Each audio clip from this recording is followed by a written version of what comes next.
All right. Just thought I'd make another video to close up the last ship I was on. This is a different ship, but a few things I wanted to show you here.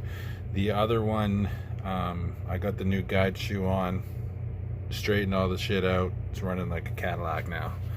But someone watching the other one had asked if these are hydraulic. So you have the cylinder here that's directly connected to the crosshead.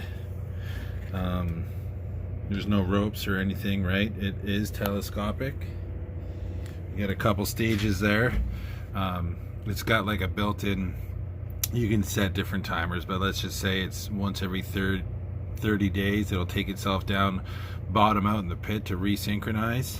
But another thing, so these ones we installed, we manufactured them, and actually I was part of the install overseas in Romania, in Galați. But we've switched one. It's a different style of roller. It has like a baby blue insert, and we have two sets on the top and we have one on the bottom.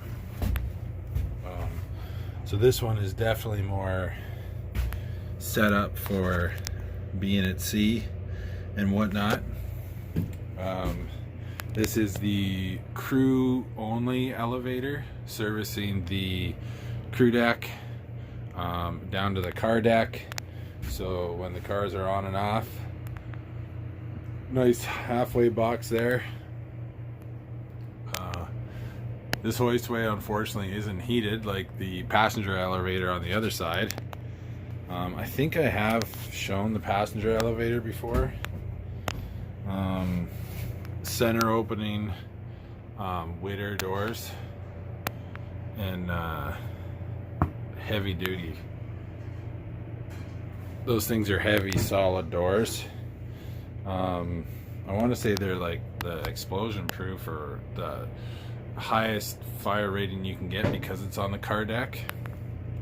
But yeah, I'm just about to finish up on the maintenance here and move on. You guys have a good one, and thanks for watching, especially to those two guys out in Vancouver.